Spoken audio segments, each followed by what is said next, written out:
조세를 부과했을 때 그 조세 부담 주체가 달라지는 걸 조세의 증가라고 하는 거죠. 그러니까 공급자가 부담할 세금을 수요자에게 떠넘긴다. 그럼 조세 주체가 달라졌죠.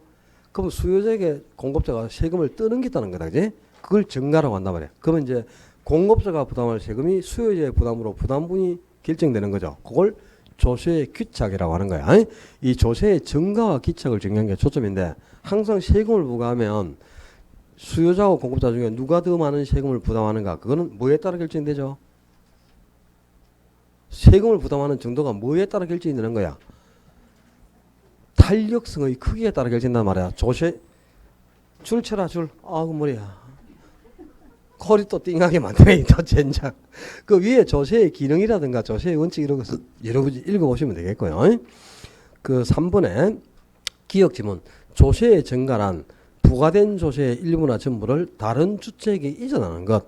그러니까 공급자가 수요자에게 조세의 일부를 떠넘기는 걸 조세의 증가라고요. 조세의 기착은 조세 부담이 각 경제주택에게 최종적으로 낙착되는 것. 그러니까 이제 공급자에게 1,000만 원 세금 부과를 했어요. 근데 그걸 400만 원을 수요자에게 떠넘겼다. 그게 조세의 증가죠. 그럼 수요자가 400만 원을 부담하고 공급자가 600만 원을 부담하게 되겠죠. 그게 조세의 귀착이다 이 말이야. 근데 세금이 누가 더 많이 부담하는가 그 정도는 2번에 1번 봐. 파란색으로 되어 있네. 조세의 증가와 귀착의 정도는 수요와 공급의 상대적 탄력성에 따라 달리 결정된다. 이 수요 공급의 탄력성 크기에 따라 달라지는데 항상 탄력적인 쪽이 유리한 입장이잖아. 그죠? 유리하니까 세금을 적게 부담하고 그리고 비탄력적이 불리하니까 세금을 많이 부담하는 거죠. 만약에 수요가 탄력적이면 수요자가 유리해. 그럼 수요자가 세금을 적게 부담하고 반대로 공급자가 많이 부담하겠죠. 또 공급이 탄력적이면 공급자가 유리하니까 공급자가 세금을 적게. 그럼 공급자가 적게 부담할 때는 수요자가 세금을 많이 부담하겠죠. 그럼 탄력이나 비탄력 때는 누군가가 많이 또는 적게 부담하는 거다. 그런데 완전 탄력이나 완전 비탄력 때는 많이나 적게 부담한다 그런 게 아니고 전부 부담하거나 전혀 부담하지 않는 거죠. 그러니까 완전 탄력적이면 전적으로 유리하니까 전혀 부담하지 않고 완전 비탄력적이면 전적으로 불리하니까 전부를 부담하게 되는 거죠. 그죠? 그럼 수요가 완전 탄력적이면 수요자가 전적으로 유리하다. 그럼 수요자가 전적으로 유리하면 수요자는 전혀 부담하지 않겠지. 그때는 공급자가 전부를 부담하게 된다. 이런 뜻이네. 그지? 네. 공급이 완전 비탄력이면 공급자가 전적으로 불리하죠. 그럼 공급자가 전적으로 불리하면 공급자가 세금의 전부를 다 부담한다는 뜻이 되겠죠. 그죠?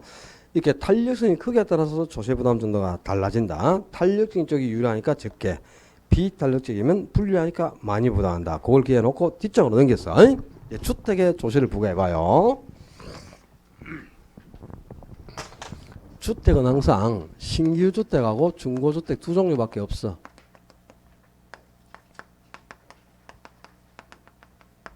뭐 신규 주택이 고가 주택이고요. 그다음에 중고주택이 저가 주택. 뭐 같은 말이야 그냥. 이 두 종류밖에 없네. 신규 주택은 수요가 매우 탄력이라. 그지? 그러나 중고주택은 반대로 수요가 비탄력이죠. 수요가 비탄력이고. 근데 이제 공급은 정반대로 공급은 신규주택이 생산기간이 장기간 소요되니까 공급을 즉각적으로 결정할 수가 없죠. 그러니까 공급이 매우 비탄력인데 비해 중고주택이 생산기간이 짧기 때문에 공급은 중고주택이 오히려 탄력이 되는 거다. 그지? 요게 먼저 구분이 되어 있어야 돼. 그지? 이거 우리 탄력세에서 다 하고 온 거 아니야? 그러면 신규주택을 소비하는 수요자는 누구고? 고소득층이라. 그지? 그리고 신규주택을 공급하는 공급자는 누구? 신규주택 공급자는 건설업자겠죠 당연히. 근데 건설업자뿐만 아니고 바로 저소득층이 공급자가 되는 셈이에요. 왜냐? 저소득이 거주하는 주택이 불량주택으로 배라잖아요. 그럼 그걸 철거하고 거기에 재건축을 해서 고급주택이 들었으니까 그 신주택에 들어가서 사는 수요자는 고소득이지만 그걸 주는 입장은 저소득층의 불량주택을 개조하는 거니까 저소득층이 공급자 입장이 되는 거죠. 그리고 중고주택은 수요자가 누구? 저소득층이죠. 임대주택을 소비하는 사람은 당연히 저소득층이 수요자가 됩니다. 그리고 중고주택을 공급하는 공급자는 고소득층이잖아요. 이제 고소득층이 사용하던 주택이 노후화되면은 고속도로는 새집 사서 이사 간단 말이야. 그리고 자기가 썼던 걸 임대를 통해서 물려주니까, 그지? 당연히 공급자가 고속이 되는 셈인데, 그러면 신규주택에 먼저 세금을 보게 해볼까? 신규주택은 수요가 탄력적이니까 수요자가 유리해요. 그럼 수요자가 유리해서 수요자가 세금을 적게 부담해. 근데 수요자가 고소득층이라, 그래서 신규주택은 고소득층이 세금을 적게 부담하게 되고, 반대로 이제 저소득층이 세금을 많이 부담하는 역효과가 나타납니다. 그 다음에 중고주택에 다시 세금을 보게 해보면, 중고주택은 또 공급이 탄력적이에요. 그래서 공급이 탄력적이라서 공급자가 유리하게 된다. 그럼 공급자가 세금을 적게 부담하는데, 이 공급자가 고소득층이란 말이야. 그지? 그래서 고소득층인 공급자가 세금을 적게 역시 부담을 하게 되고, 수요자인 저소득층이 세금을 많이 부담하게 됩니다. 수요가 비탈력이니까. 그래서 주택의 세금을 보게 보면 항상 소득수위 높은 고소득 세금을 적게 부담하고, 소득수위 낮은 저소득 세금을 많이 부담해. 세금이라는 거는, 그지? 소득수준이 높은 계층이 많이, 소득이 낮은 계층이 적게 부담한다. 그게 이제 수직적 형평성이라는 거야. 아니? 소득수준이 높아질수록 세금을 많이 내고, 소득이 낮아질수록 세금을 적게 내야죠. 소득의 편차에 따라서 세금이 달라져야 되겠죠. 그죠? 그걸 수직적 형평성이라고. 소득이 똑같은 세금은 세금도 소득수준이 똑같은 사람은 세금도 똑같이 부담을 해야 되겠죠. 그걸 이제 수평적 형평성이 난단 말이야. 근데 지금 소득이 낮은 계층이 오히려 세금을 많이 내고, 세금을 많이 내야 될 고소득 세금을 적게 내니까 세금 부과효과가 거꾸로 나타난 거죠. 그지? 이런 것을 역진세적 성격이란단 말이야. 역진세적 성격. 역효과가 나타난 거야. 왜 이렇게 세금을 부과했을 때 역효과가 나타났을까요? 세금을 부과를 할 때 소득이 높은 계층은 좀 높은 세율로, 소득이 낮은 계층은 낮은 세율로 세금을 부과해야 될 것 아닙니까? 그래야 수직적 형평성이 달성되는데, 그러지를 못하고 일률적으로 똑같은 비율로 비례 세율을 적용한 거야. 비례 세율을. 그래서 소득의 차이를 두지 않고 고소득층도 뭐 5% 부과하면 저소득층에서도 똑같이 5%를 부과하기 때문에 저소득층은 세금을 많이 부담하는 역진세적 성격이 나타난 겁니다. 그러니까 세금을 부과할 때 일률적으로 비례 세율을 주고 해서는 바람직하지가 않다는 뜻이잖아요. 그지? 이렇게 부과해서는 수직적 형평성을 달성할 수가 없다 이 말이야. 그래서 세금을 부과할 때는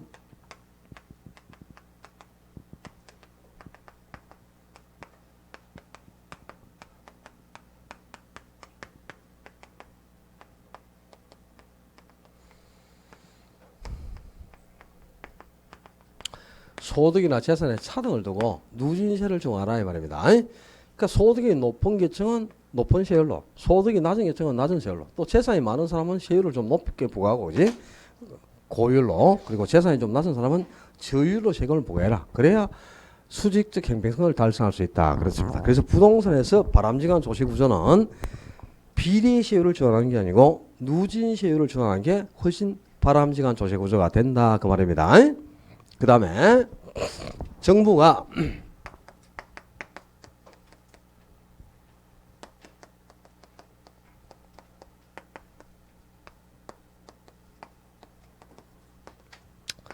양도소득세를 중과시했다고 가져보자. 양도소득세는 부동산을 매도하는 단계에서 부과하는 세금이죠. 그죠? 그러면 매도자가, 가격이 오른 매도자가 부동산을 팔고 싶겠다, 안 팔고 싶겠다? 세금을 내기를 기피하겠죠. 그죠? 세금으로 다 뜯긴단 말이야. 양도 차익을 세금으로 다 부과를 해버리면 세금 내고 나면 남는 거 없잖아요. 그러면 가격이 오른 매도자가 양도를 기피한다. 처분을 미룬다 이 말이다. 그지? 그러니까 안 팔려고 한다는 거지. 그걸 공급의 동결 효과라고 합니다. 공급의 동결 효과. 공급을 동결시킨다 이 말이야. 안 팔려고 한다. 이걸 이제 다른 말로 처분을 기피한다는 거야. 가격이 오른 주택의 소유자, 부동산 소유자가 세금을 내기 싫어서 처분을 기피하는 걸 공급의 동결효과라거든. 그럼 공급의 동결효과가 생기면 공급을 안 한다는 뜻이니까 당연히 공급이 감소한다는 뜻이잖아요. 그지? 그래서 양도소득세를 중과하시면 공급의 동결효과로 공급을 감소할게요. 공급이 감소할 때는 가격이 어떻게 돼? 당연히 상승하죠. 그리고 공급량은 감소하는 결과를 초래하잖아. 그지? 그래서 양도소득세를 중과하시면 공급의 동결효과로 공급을 감소시켜서 주택 가격도 상승시키고 집가도 상승시키는 역효과가 나타난다 이 말이야. 역효과가. 그래서 자원을 비효율적으로 배분시키는 원인이 되는 거야. 그래서 양도소득세를 중과시한 거는 바람직하지가 않다 이 말입니다. 어이? 그런데 보유세를 중과시해 본다. 보유세를 중과시하면 보유세는 보유기간 중에 부과하는 세금이죠. 그죠? 보유기간 중에 부과하는 세금이니까 보유기간 중에 세금 많이 내게 중과시하면 보유를 안 하려고 팔아치우려고 하겠죠. 세금 내기 싫어서. 그지? 그게 이제 공급을 증가시킨다는 거야. 공급을 증가시켜. 그래서 공급을 증가시키니까 공급 증가를 유도하는 겁니다. 보유세를 중과시하면. 그래서 공급이 증가하면 또 가격은 하락을 하거든. 그리고 또 공급량은 증가해요. 그래서 저소득이 주택을 활발하게 취득할 수 있는 길을 열어주고 또 토지도 저소득계까지 효율적으로 분배되는 자원 배분 효과가 나타납니다. 그리고 집가도 안정시키고 주택 가격도 인하시켜주는 긍정의 효과가 나타나는 거야. 그래서 보유세를 중과시하면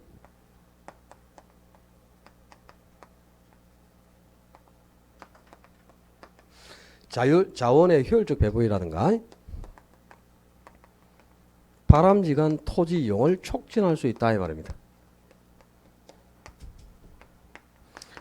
그러니까 저소득계까지 토지가 골고루 분배가 되고 또 소득의 일부가 저소득계에 배분되는 소득 재분배 효과까지도 유도할 수 있고 집가도 안정시키고 주택가격도 안정시키는 긍정적인 작용을 하게 된다 그런 뜻이에요. 그래서 항상 이렇게 세금을 중과시할 때는 양도소득세를 중과시하는 것보다는 보유세를 중과시하는 것이 더 바람직한 구조가 된다 그런 뜻이 되겠습니다. 자, 여기까지 조세 정책에서 시험에 나오는 포인트를 정리하고요. 그 다음에 한 개 더 기억할 거. 고전학파들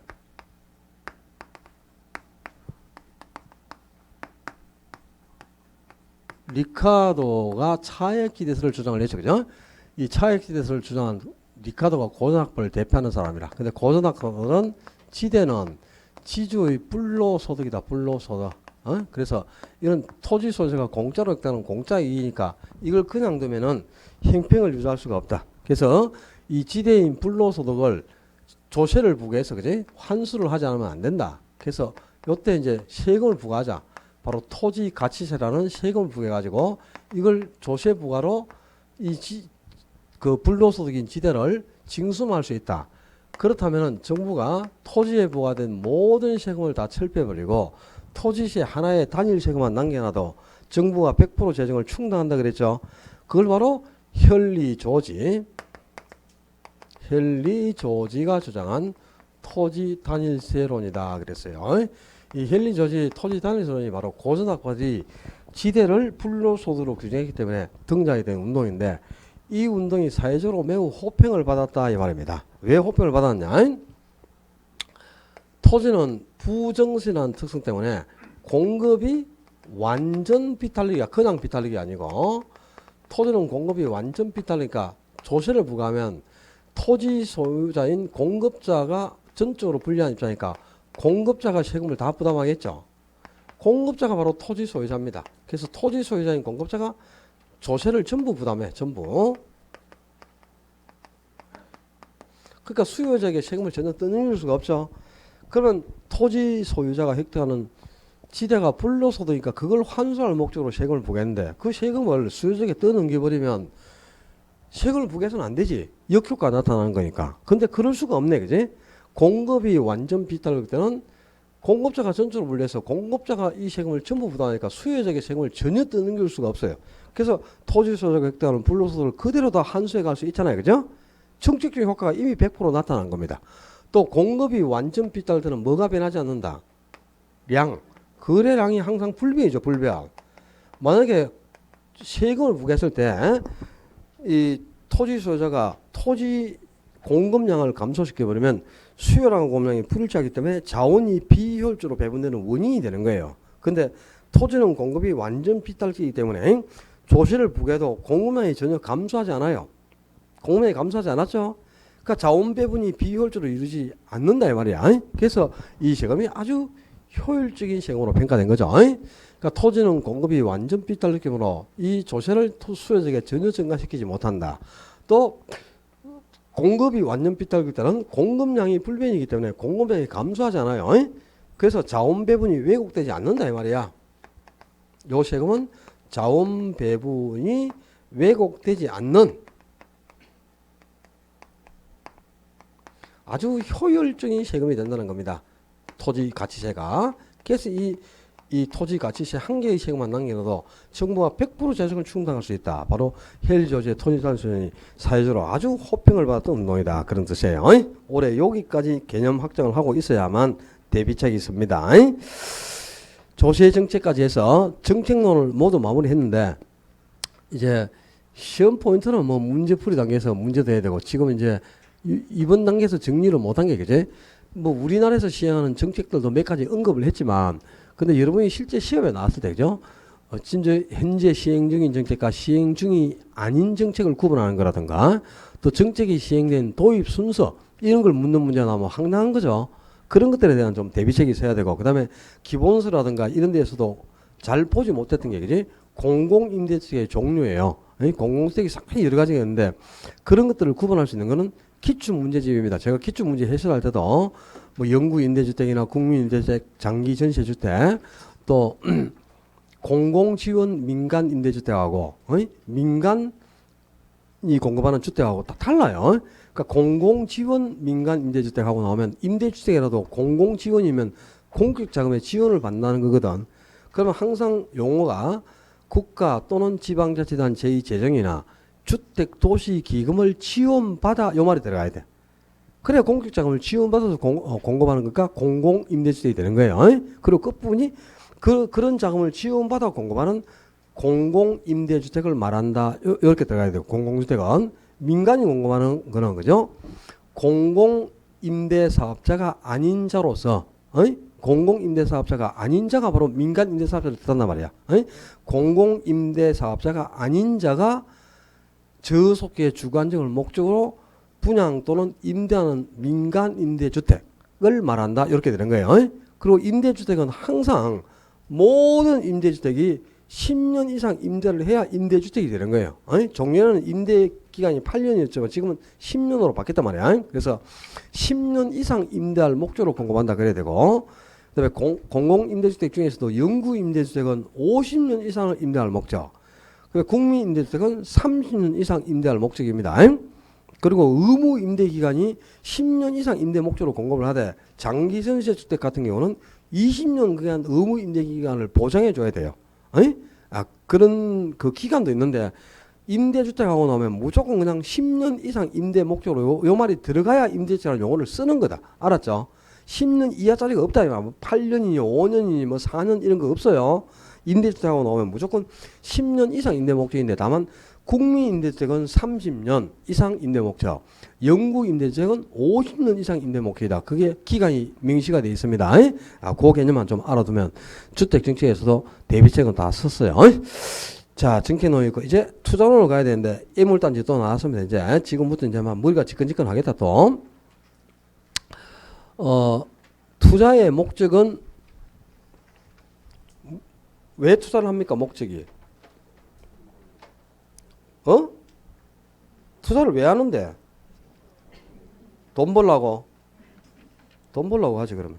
벌어라 그러면 했어. 투자의 목적은 돈을 벌기 위해서, 즉 수익을 극대화시키기 위해서 이렇게 해야지. 근데 수익은 지금 현재 발생하는 게 아니고 언제? 미래야. 근데 미래는 어떻게 변할지 아무도 모른다. 불확실하다는 거야. 그럼 결국 투자는 미래의 불확실한 수익을 획득할 목적으로 현재 내가 가지고 있는 내 마음대로 쓸 수 있는 확실한 자금을 지출하는 겁니다. 그지? 이렇게 현재의 확실한 자금을 지출하여 미래의 불확실한 수익을 얻고자 하는 행위를 투자다 이렇게 볼 수 있는데 부동산 투자가 다른 투자보다 메리트가 있는 이유가 있죠. 여러 가지 장점이 있기 때문이다 이 말이야. 부동산 투자의 장점이 상당히 많은데 그게 뭐 안전성, 이 안전성이 뭘까요? 원금 손실 위험이 없다요. 원금 손실 위험이. 그래서 안전하다는 거죠. 부동산은 원금 손실 위험이 거의 없습니다. 근데 주식 같은 경우는 안전성이 굉장히 약하잖아요. 그죠? 원금을 다 까먹을 수도 있어요. 그죠? 그래서 가급적이면 이제 안전성이 높은 부동산에 투자를 하게 되고 또 수익도 높다 이 말이야. 그지? 예금 같은 경우는 수익이 적은데 부동산은 수익이 높죠. 보유기간 중에도 수익을 얻고 처분 시에도 수익을 얻잖아요. 그죠? 보유기간 중에 내가 운영을 통해서 얻는 수익 그게 소득이다. 그리고 처분 시에 양도를 함으로써 발생하는 차익을 또 획득할 수 있죠. 그게 자본이득이다. 그래서 소득이득과 자본이득을 동시에 획득할 수 있는 장점이 있죠. 어떤 특성으로? 영속성 때문에 이 소득과 자본이익을 동시에 획득하는 이유는 바로 영속성이라는 특성 때문이에요. 그런 것들을 이제 하나씩 매치시켜 가야 됩니다. 그 다음에 또 지렛대 효과를 누릴 수 있다. 그리고 또 절세 효과도 있어. 그죠? 뭐에 대한 세금 절감 효과가 있습니까? 절세 효과가. 외워라. 두 개. 감가상각비하고 이자. 그래야 소득세를 나중에 계산하잖아요. 소득세 계산하면 감가상각비하고 이자를 빼잖아. 순영업 소득에서. 그죠? 그 세금 공개를 받기 위해서란 말이야. 그래서 감가상각비하고 이자입니다. 원금이 아니고 이자하고 감가상각비에 대해서 소득공제 혜택을 받는 만큼 절세 효과를 누릴 수 있다. 그리고 또 보유의 긍지, 소유의 긍지가 있어. 내가 집주인이다, 땅주인이 되는 자긍심도 부동산 투자의 장점이고 인플레이션 해지 기능이 있잖아요. 해지, 그죠? 구매력을 보호하는 해지 기능. 이 해지가 인플레이션이 발생하게 되면은 인플레이션은 물건의 가치는 상승하면서 화폐 가치가 하락을 하는 거예요. 이게 이제 인플레이션인데 그럼 실제 인플레가 발생하면 화폐 가치가 하락하니까 현금을 보유하고 있다. 그럼 가치에 손실이 와서 현금 가치가 하락한 만큼 손해가 되는 거야. 손실이 오는데 물건의 가치는 상승하니까 부동산 같은 물건을 보유하고 있으면 가치가 상승해서 이득을 보게 되거든. 그죠? 그래서 이제 인플레가 예상될 때는 현금 비중을 좀 줄이자 이 말이야. 현금 비중을 조금 줄이고 현금 대신에 뭘? 부동산을 보유하는 겁니다. 현금 대신에 부동산을 딱 보유하고 있으면 실제 인플레가 발생해 가지고 현금 가치가 하락해서 손실이 올 걸 부동산은 가격이 딱 상승하면서 자산의 손실을 부동산이 방어를 해주게 돼. 이런 기능을 해지라고 한다 이 말이야. 인플레이션 시기에 부동산이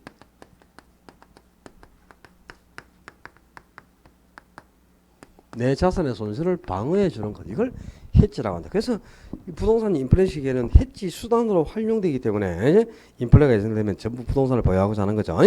현금 대신 부동산을 보유함으로써 자산의 손실을 부동산이 방어해 주는 것. 이게 해지 기능이다. 그래서 부동산은 해지 수단으로 활용되니까 상당히 메리트가 있는 상품이죠. 그 중에서도 가장 중요한 장점이 뭐라? 지렛대 효과예요. 지렛대 효과. 지렛대 효과 또는 레버리지 효과라고도 하는데 그지? 반드시 타인 자본입니다. 자기 자본이 아니고 타인 자본인 부채를 활용해야 돼. 이 타인 자본을 활용해 가지고 수익이 향상되는데 무슨 수익이? 지분 수익. 총 자본 수익률이 아니고 지분 수익률을 더 큰 포로 향상시켜야 지렛대 효과가 돼요. 물론 총 자본 수익률이 향상될 수 있는데 총 자본 수익이 더 커져 버리면 부의 지렛대 효과가 나타나는 거기 때문에요. 그러면 부채를 활용 안 하는 게 더 유리한 거야. 그래서 총 자본 수익률이 아니고 지분 수익률을 더 큰 포로 증가시키는 거. 그게 저기 91쪽에 보면 부동산 투자의 장점에서 위에 동그라미 3번의 지렛대 효과, 부채 효과, 레버리지 효과 그랬는데 금융을 활용하여 즉 타인 자본을 이용하여 지분 수익률을 높이는 효과 그랬잖아. 그지? 총 자본 수익률이 아니고 지분 수익률이 향상돼야만 정의 지렛대 효과가 나타난 겁니다. 그래야 이제 부채를 활용하는 게 더 유리하다는 뜻이죠. 그죠? 뒷장에 넘겨가지고 이 지렛대 효과는 정의 지렛대 효과와 부의 지렛대 효과와 영의 지렛대 효과가 있어요. 서술형 문제가 나올 때는 당연히 이 지렛대 효과의 종류를 구분하는 게 지문으로 당연히 등장하겠죠. 그죠?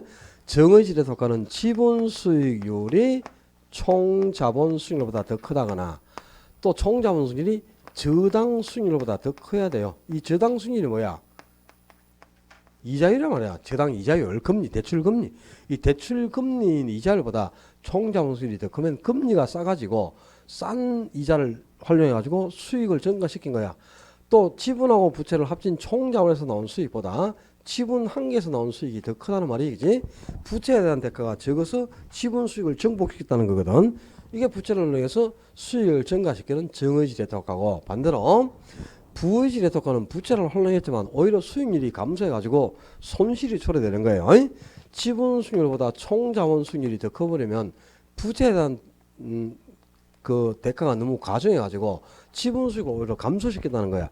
이 지분 수익을 증가시켜야 정의지대토가가 되는데요. 그게 감소하니까 손실이 난 거죠. 이 부의지대토가고 또 총자본 수익보다 저당 수익률, 이 대출 금리가 더 높으면 이자 비용이 너무 과다해가지고 이자 지불하고 나면 당연히 수익이 감소하게 됩니다. 부의지대토가가 되겠고요. 지분 수익과 총자본 수익이 같거나 총자본 수익과 저당 수익이 같다. 그러면 영의 지대토가, 중립적 지대토가도 하는 거예요. 지분 수익의 증감 자체가 없어. 지분 수익이 증가하면 정의 지대토가고 지분 수익이 감소하면 부의 지대토가인데 지분 수익의 증감이 생기잖아요. 지대토가 자체가 발생하지 않은 거야. 여기 이제 영의 지대토가인데 이 지분 수익하고 총자본 수익이 같다는 말이 총 투자한 자본이 전부 지분으로 구성됐다는 거거든요. 그러면 부채가 없이 투자한 거하고 똑같다는 말이잖아. 그지? 그 지분 수익의 증감이 생기지 않는 겁니다. 이게 영의 지대토가인데요.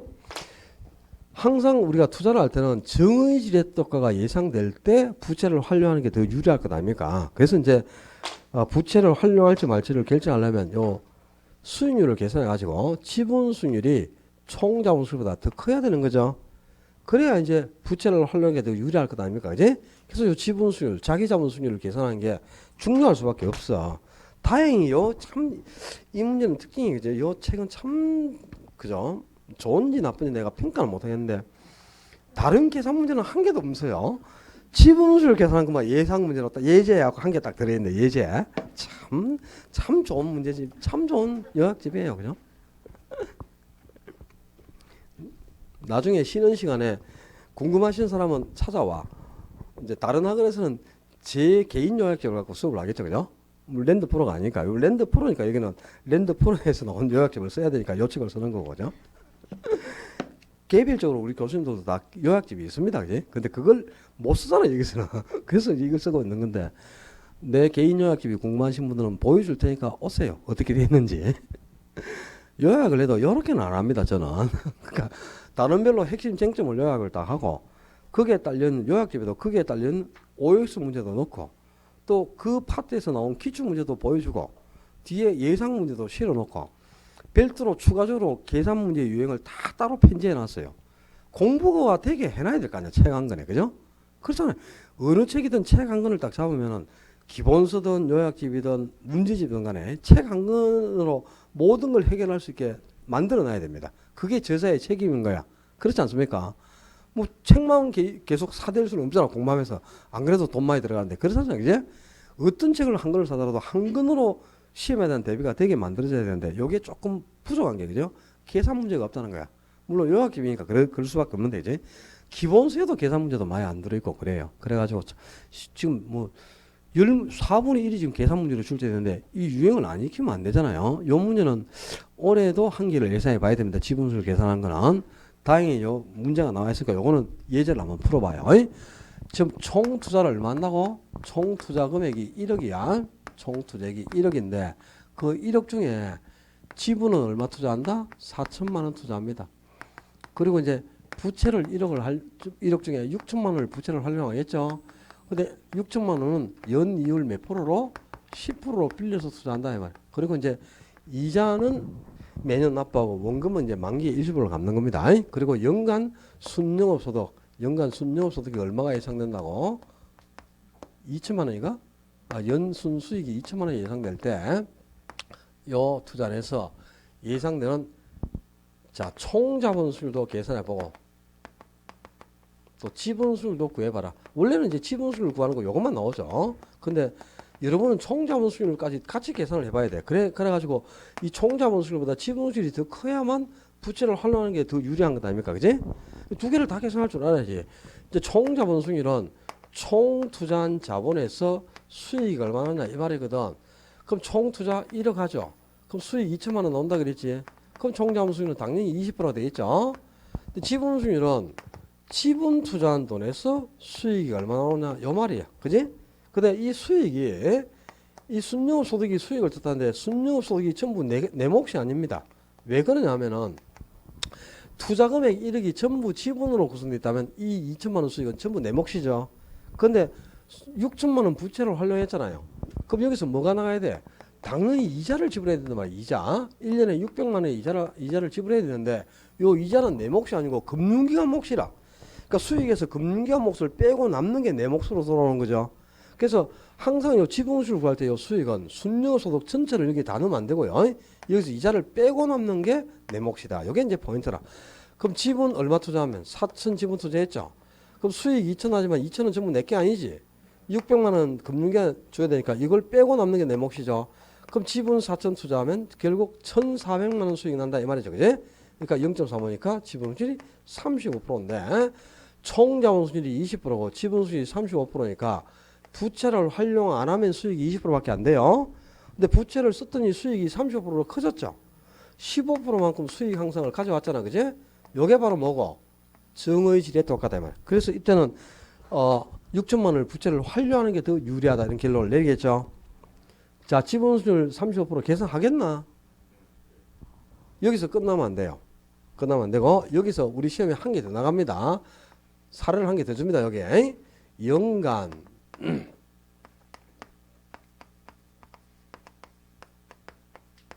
가격 상승률이 2%다. 이걸 딱 줍니다.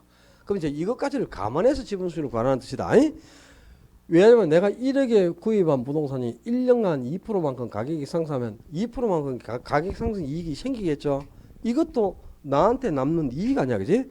이걸 이제 감안해서 지분수익을 구하는 게 우리 시험 포인트. 요렇게까지 딱 나옵니다. 그럼 가격이 2% 상승하면 이게 얼마가 되지? 1억에 2%니까. 하여튼 그렇습니다. 참네. 속에 천불이 날아가네. 다음 주에 내가 계산 문제를 넣어줄게. 넣어서 또 풀어줄게. 또 알았죠? 그럼 지분 얼마 투자하면 4천만 원 투자하면은 2천만 원 수익이 나지만 여기서 이자 600 줘야 되죠. 이거는 금융위원회 지불하고 다만 1년간 내한테 가격이 상승한 200만 원만큼 가치 상승 이익이 생겼잖아요. 요걸 합쳐주라는 거단 말이야. 그럼 결국 이제 지분 4천만 원 투자하면 얼마 나나? 1600 수익이 난다는 거죠. 그죠? 요거 빼면 1400에서 200 따니까 1600만 원 수익 난다. 그럼 16이니까 지분율이 40% 이렇게 되겠네. 그죠? 그래서 요 이제 요 가격 상승분까지를 이렇게 주고 지분수를 구하는 문제가 유형으로 우리 시험에 나오는 유형이에요. 요 정도까지는 당연히 해결점을 갖추고 풀 수 있는 능력을 갖고 계셔야 되겠어요. 하겠지? 하겠죠? 하죠? 이번 주 모의고사에서는 없어요. 이번 주 모의고사, 정모의고사는 지분수를 계산한 건 안 넣었어. 계산 문제 9개 들어있어요. 9개. 근데 수요의 탄력성, 수요의 탄력성 계산한 거 1개. 그 다음에 또 균형가니까 균형수급량 계산하는 거 다 해봤잖아. 원래 수요 함수는 어떻고 공고 함수가 어떻고 소득 증가로 수요 함수가 어떻게 변했을 때 균형가격과 균형량은 어떻게 변하는가 다 풀었잖아. 그제? 저번 주에도 풀어줬지? 기억이 없지? 저번 주 풀어준 거 있어. 그 핵심 정리 노트에. 그거 하고, 그제? 그 다음에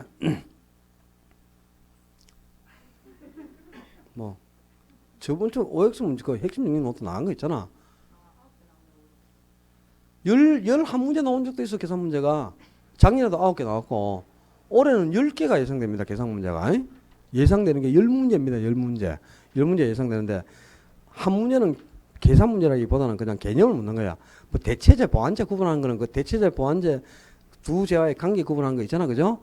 그거는 계산 문제라기보다는 제와의 종류를 구분하는 게 가깝죠. 그건 늘 나오는 거니까 그거 또 한 개 넣겠지. 그 다음에 또 뭐 넣겠나. 헛부의 확률 모양에 따라서 고객 윤력 계산한 거 또 나와 있겠죠. 그 다음에 수익 방식에서는 그죠? 늘 나오는 게 거래 사례 비율보로 비중가격 계산한 건 그냥 무조건 나오는 거죠. 그 다음에 원가 방식에서도 적산가격 계산한 거 거의 나옵니다.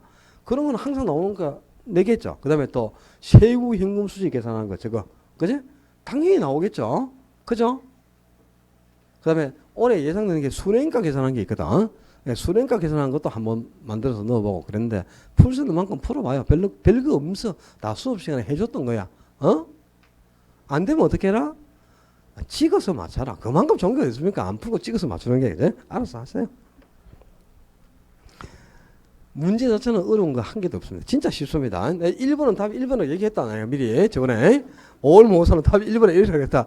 20년생 한 그루 배나무 정착물입니까 아닙니까? 임대인이 설치한 임차인이 설치한 가스레인지 정착물이다 동산이다. 왜 동산이고 임대인이 설치하면 정착물이고 임차인이 설치해야 동산이지. 그러니 뭐 1번부터 또 틀렸네 또 꼬라지가. 임대인이 설치하면 정착물, 임차인이 설치하면 임대기간이 끝나면 띠 갖고 가니까 동산. 뭐? 누가?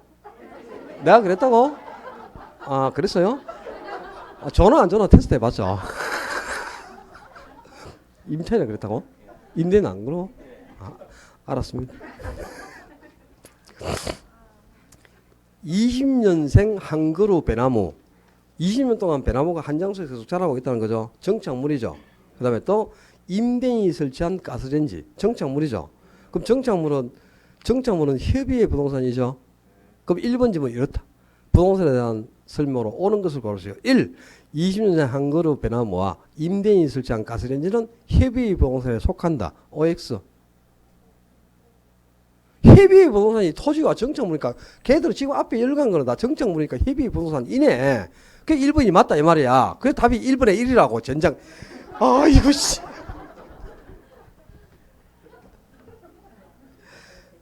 이제 그만 가르쳐야 돼. 안 돼. 문제 사전 뉴스라면 안 돼. 어? 2번은 토지의 용어인데요. 토지 용어는 여기 다 알죠? 공지, 공간지, 뭐 빈지, 법지 이런 구분하는 거 다 알잖아, 그죠? 한 필지가 여러 개의 획지로 구성되어 있다. 무슨 평가? 한 필지가 여러 개의 획지가 같으면 한 필지니까 물건은 한 개죠. 그럼 획지가 여러 개면 가격이 여러 개로 나눴죠. 그럼 하나의 물건이 가치를 달리한다. 무슨 평가? 구분 평가해야 돼. 근데 여러 개의 필지가 한 개의 획지로 구성되어 있어. 그러면 필지가 여러 개가 물건이 여러 개고 획지가 하나면 가격은 한 개로 통일되어 있죠. 여러 개의 물건이 가격이 똑같다면 싸다 봐서 한 번에 평가하죠. 일괄 평가하죠. 구분하겠죠. 그 2번이야. 그 이제 두 개 맞췄죠. 자, 두 개 해주면 되지. 그건 쉽잖아, 그런 거는. 그죠? 그 정도는 다 풀어야 돼. 자, 91쪽으로 다시 앞으로 가가지고, 그 박스 속에 부동산 투자의 위험 봐요. 이제 부동산에 투자하면은, 여러 개의 위험이 있으면 안 되죠. 나중에 위험하고 수익을 따로 이렇게 편제해서 해놔야 되는데, 교재가 그렇지를 못하니까, 요거 먼저 확인하고 가야 되겠네요. 부동산 투자의 수반. 이게, 물론 부동산뿐만 아니고 투자 대상이 부동산도 있고 주식도 있고 뭐 예금도 있고 채권도 있고 여러 가지가 있어. 근데 전체 우리 자산에 투자했을 때 위험이 아니고 오직 부동산입니다. 부동산에 투자했을 때 나타나는 부동산 투자의 위험이라 이거는.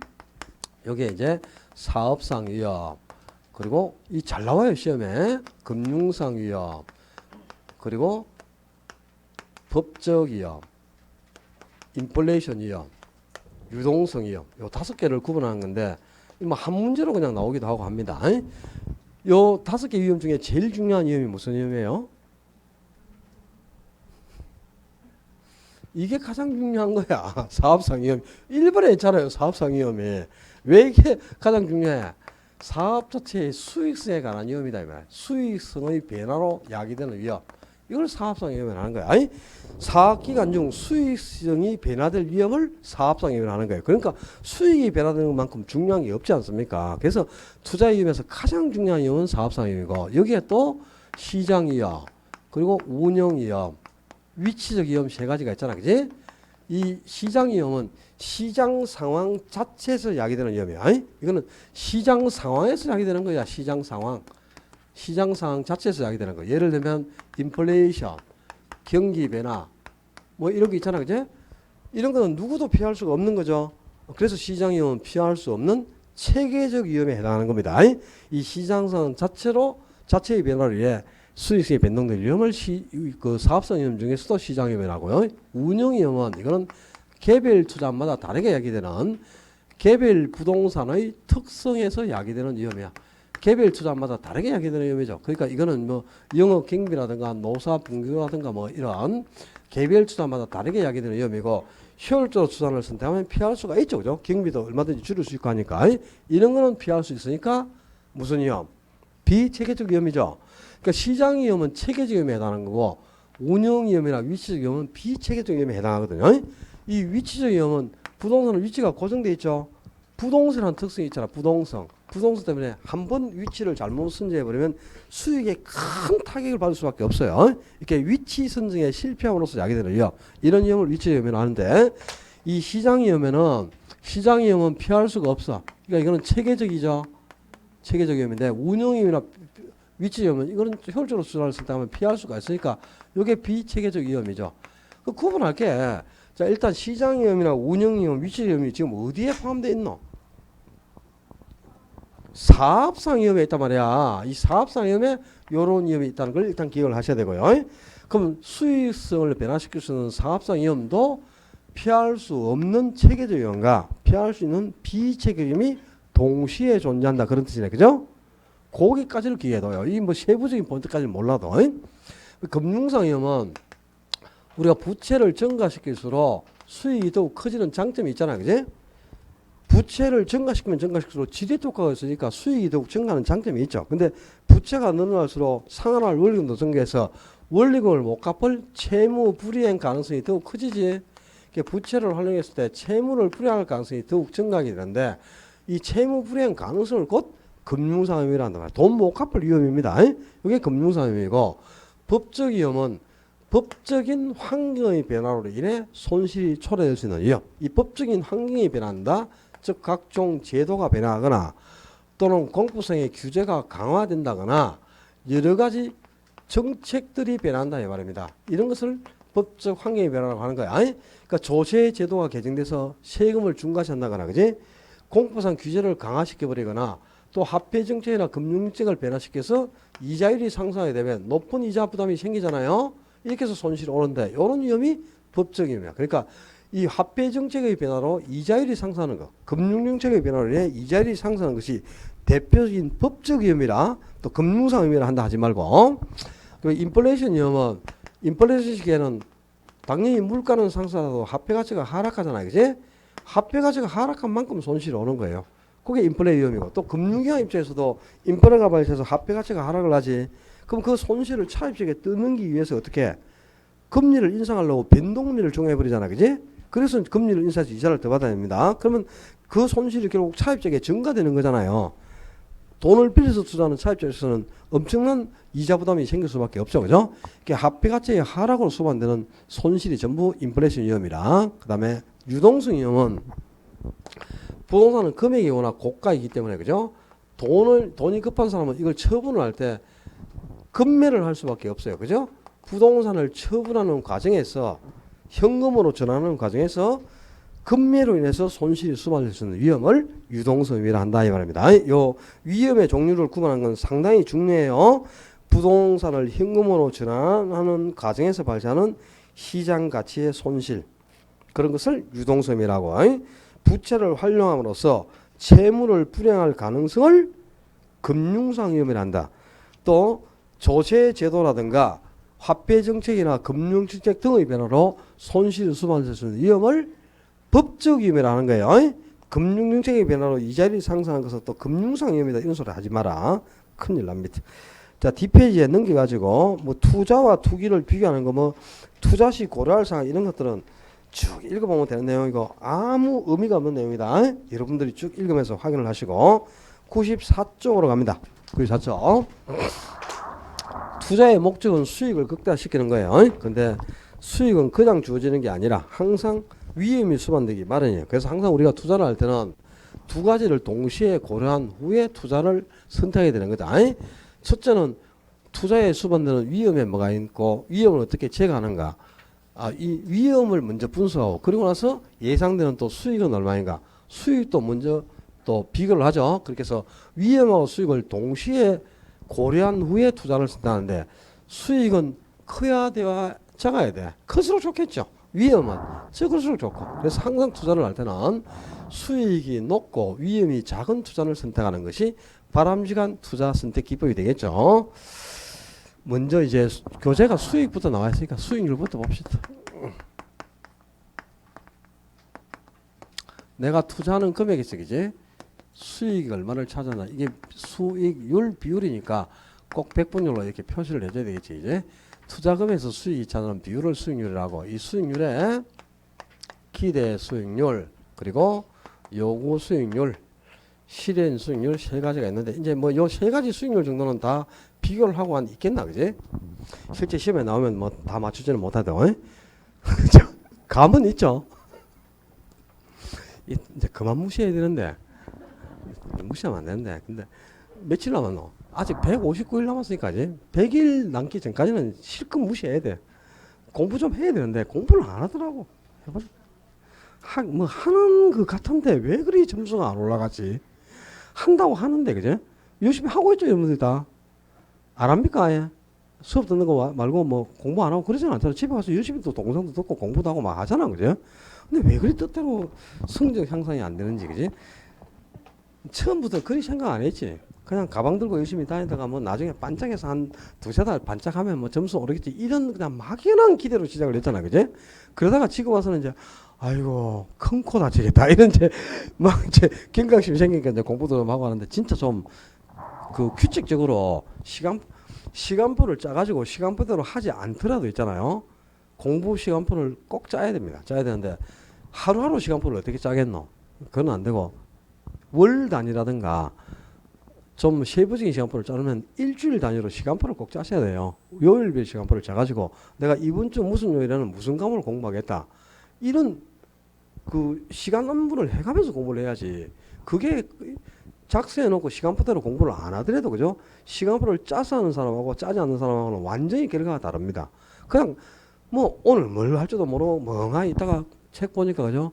저것도 한번 빼보고 싶고 이것도 한번 빼보고 싶고 저 민법 빼봤다가 좀 보니까 뭐 재미도 없고 뭐 통정의 표시인지 뭐 지랄 재미도 없고 다 꼬잡고 또 개론도 한번 빼봤다가 또 개론 좀 보다 보니까 또 공부도 또 좀 봐야 될 것 같고 또 공부도 한번 빼봤다가 이래갖고는 이게 이 주무구식으로 그런 식으로 공부해갖고는 분량을 해결할 수가 없어요.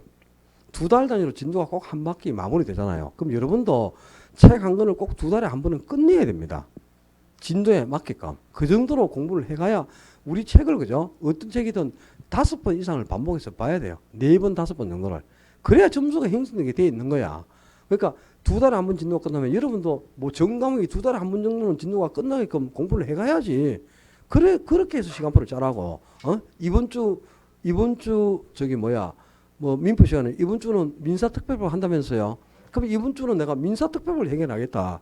민법에서 민사특별법을 다 끝내야지. 예를 들면, 그죠? 그렇지 않습니까? 그리고 개론, 이번 주는 개론은 정책론하고 투자의 일부까지 내가 포트폴리오 앞에까지는 다 해결하겠다.